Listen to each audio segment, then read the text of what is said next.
Hello friends, welcome to C S centre Delhi. हम डिस्कस करने जा रहे हैं एक जो कि काफ़ी इम्पोर्टेंट न्यूज है। और उसमें हो सकता है कि आपसे सब्जेक्टिव या फिर ऑब्जेक्टिव या फिर मैथ के थ्रू जो कि कुछ सवाल पूछे जा सकते हैं। तो इस पॉइंट ऑफ व्यू से हम छोटा सा एक लेक्चर आपके साथ शेयर करना चाहते हैं, क्योंकि मुझे लगा कि नहीं, आप लोगों को जानना, चाहे आप आम आदमी हो या फिर कोई आप कम्पिटिटिव एग्जाम्स की प्रिपरेशन करते हो, जानना बड़ा ज़रूरी होता है। आप हमेशा न्यूज में अपडेट रहते हैं, लेकिन बेसिक चीज़ें जानेंगे तभी जाकर के चीज़ें क्लियर होंगी। जैसे आपको न्यूज में दिखा होगा, हल्द्वानी वायलेशन को लेकर के बात आई। तो सबसे पहले हमें ये पता होना चाहिए कि हल्द्वानी वास्तव में कहाँ पे लोकेटेड है। तो हल्द्वानी दरअसल उत्तराखंड में एक सिटी है और नैनीताल डिस्ट्रिक्ट में आता है। कहाँ पे आता है? उत्तराखंड, नैनीताल डिस्ट्रिक्ट, हल्द्वानी। ठीक है। तो उत्तराखंड का अगर हमें लोकेशन देखना हो तो हमें ये पता होना चाहिए कि ये कब बना। उत्तराखंड से पहले उत्तराखंड की जो नाम था, उत्तरांचल के नाम से जानते थे, का सन 2000 में क्रिएशन किया गया, उत्तर प्रदेश से अलग करके। आज ये हिली एरिया के आधार पे इसको अलग किया गया और अभी तक 23-24 साल हो गया और अपना विकास अपने रास्ते पे कर रहा है। तो वहाँ पे वायलेशन हुआ, मतलब कुछ विद्रोह हुए, तो उस चीज़ को लेकर के न्यूज़ में आया हुआ। तो हमें सबसे पहले मैपिंग का पॉइंट ऑफ व्यू देखना पड़े। हमें जान सकते हैं तिब्बत से लगता है और नेपाल से इसका इंटरनेशनल बॉर्डर लगता है। उत्तर प्रदेश से भी लगती है, ठीक है, हिमाचल प्रदेश से भी लगता है, हरियाणा। तो ये तो हमारा हो गया कि हम उत्तराखंड का लोकेशन जान गए। दूसरी ये भी चीज़ है कि हल्द्वानी में क्यों वायलेशन हुआ। वायलेशन इस वजह से हुआ, कुछ सरकारी ज़मीन थी, वहाँ पे लोग अधिग्रहण किए थे। क्या किए थे? अधिग्रहण किए थे, मतलब वहाँ पे लोग सरकारी ज़मीन पे रह रहे थे। तो वहाँ का जो प्रशासन था, एडमिनिस्ट्रेशन था, उसने उस जगह को खाली करवा रहा था। और तभी वहाँ के जो निवासी लोग थे हिंसा पे उतर गए, बहुत ज़्यादा वायलेशन हुआ, यहाँ तक कि खून खराबा हो गया। यहाँ तक फोर्सेस भी बुलानी पड़ी, पैरामिलिट्री फोर्सेस। इस पॉइंट ऑफ व्यू से अब हमारे दिमाग में ये आना चाहिए, सरकार ऐसा क्यों कर रही थी? सरकार की ज़मीन थी, सरकार अपने ही लोगों को क्यों भगा रही थी? तो सवाल ये था कि जो वहाँ की एडमिनिस्ट्रेशन थे, उनका ये कहना था कि हम रोड का चौड़ीकरण, एक्सपेंशन कर रहे थे और इस वजह से कुछ घरों को तोड़ना पड़ा। जनरली ये हर शहर में और हर जगह पे देखा जाता है। जब सरकारी ज़मीन होती है, जैसे आप आस्पिरेंट मूवी देखे होंगे, उसमें भी जो है कि एक न्यूज आती है लैंड एलोकेशन को लेकर के। सरकारी ज़मीन होती है तो उसको जो है कि वो खाली करवा।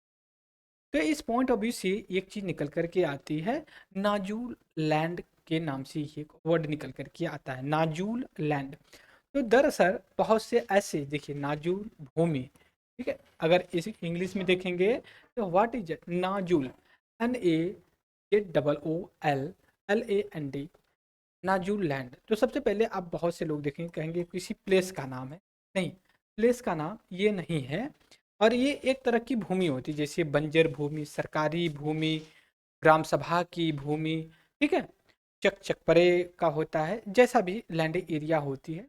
उस हिसाब से अगर गवर्नमेंट की कोई ज़मीन है, ठीक है, सरकार की कोई ज़मीन है और वो किसी को दे रखी है लीज पे, 25 साल, 100 साल, मतलब 10 15 15 साल से लेके 99 साल तक का लीज पे दिया जाता है।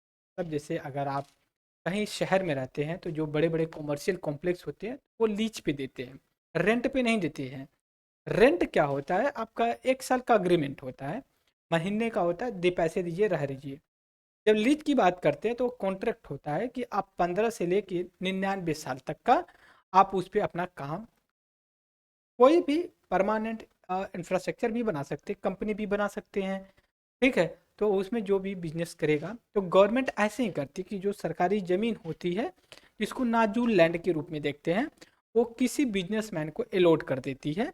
अलॉट करके कहती है कि आप हमसे एक अग्रीमेंट कर लीजिए। देखिए, nazul, emergence of nazul land, purpose of nazul land, what encroachment, जो भी चीज़ें IPC। तो यहाँ पे हम बात करेंगे नाजूल लैंड को लेकर के। क्या? नाजूल, नाजूल लैंड को लेकर के बात करेंगे। तो दरअसल क्या होता है, ये सरकारी ज़मीन होती है, स्टेट्स की ज़मीन होती है, ये लीज पे देती है, ठीक है, लीज पे देती है, कम से कम 15 साल का और 99 ईयर के आसपास का। तो समझ सकते हो कितना टाइम पीरियड है, बहुत ज़्यादा होता है। आप कोई भी इंफ्रास्ट्रक्चर लगा करके आप बेनिफिट कमा सकते हो। सरकार इसका लीज का जो कि पेड करना पड़ता है सरकार को। दूसरी चीज़ है, ये रिन्यू भी करवाया जाता है। ठीक है, जैसे मान लीजिए आपने 15 साल का मिनिमम है, 50 साल का कर लिए, और 50 साल हो गया तो इसको रिन्यू करवाया जाता है फिर उस ऑर्गेनाइजेशन के थ्रू कि भाई करिए। दूसरी ये भी चीज़ है कि जनरली जो नाजुल लैंड होता है, नाजुल नाजुल जो लैंड है, इसका जो गवर्नमेंट अगर लीज पे नहीं देती तो इसका यूज करती है जनरली पब्लिक पर्पज के लिए। किसके लिए? पब्लिक पर्पज के लिए। पब्लिक मतलब जो देश की जनता होती है उनके प्रयोग के लिए। जैसे वहाँ पे कोई पार्क बना दे, पार्क बना दे, स्कूल बना दे, ठीक है, या फिर अलग तरीके की कोई चीज़ बना दे। जैसे मान लीजिए आप किसी, इस समय बहुत बड़ा ट्रेंड चल रहा है, ट्रेंड ये चल रहा है कि जो रेलवे स्टेशन है उनके आसपास जो वैसी ज़मीन है स्ट्रीट फूड के रूप में अलॉट कर रही है सरकार। अगर आप बनारस में हो, लखनऊ में हो, या फिर दिल्ली में हो, मुंबई में हो, जो बड़े रेलवे स्टेशन है, जैसे आप मुंबई में हो तो बीटी जाएंगे, या फिर छत्रपति शिवाजी टर्मिनल जाएंगे, तो वहाँ पे एरिया को अलॉट कर रखी है, नहीं भाई आप यहाँ पे जो है कि इस चीज़ को स्ट्रीट फूड के रूप में यूज करिए। जैसे इंदौर एक ऐसा शहर है मध्य प्रदेश इंडिया में, ये सबसे ज़्यादा सैनिटेशन सफाई की स्मार्ट सिटी में जो कि सबसे टॉप पे आता है। वहाँ का लोग बताते हैं, हालांकि मैं नहीं गया हूँ इंदौर, वो बताते हैं कि वहाँ का स्ट्रीट फूड जो होता है, मतलब स्ट्रीट फूड वो फूड जो मतलब जनरली लोग रेडी वगैरह लगा करके या फिर ऐसा झोपड़ी मती लगा करके खाना परोसते हैं, बहुत टेस्टी, बहुत ही एक्सपेंसिव नहीं होता है, बहुत कम भाव में होता है, क्योंकि उनका जो सर्विस चार्जेस होते हैं कम हो जाते हैं। तो जनरली जो गवर्नमेंट होती है, जो नाजुल लैंड होता है, उसका इसी पॉइंट ऑफ व्यू से जो है कि यूज किया जाता है। तो अगर आपसे सवाल पूछा जाएगा यहाँ पे, जो सवाल होंगे, जो क्वेश्चंस होंगे, पहली बात तो हल्द्वानी के बारे में पूछ, हल्द्वानी, हल्द्वानी न्यूज में था क्या था। दूसरा पूछा जाएगा नाजुल लैंड, नाजुल लैंड क्या है। ठीक है, ये दो तीन सवाल बनते हैं। दूसरी ये भी चीज़ है कि क्या नाजुल लैंड को गवर्नमेंट को पब्लिक पब्लिक पर्पस से यूज करना चाहिए, नहीं करना चाहिए। ये सबका अपना अपना ओपिनियन होना चाहिए। अल्टीमेट प्रॉफिट कमाना है तो कैसे भी कमा। तो आज के लेक्चर में इतना ही रहेगा फ्रेंड्स, और इस लेक्चर को फिर हम कुछ डेवलपमेंट होगा तो ज़रूर हम ऐड ऑन करेंगे। तब तक के लिए thank you very much discuss.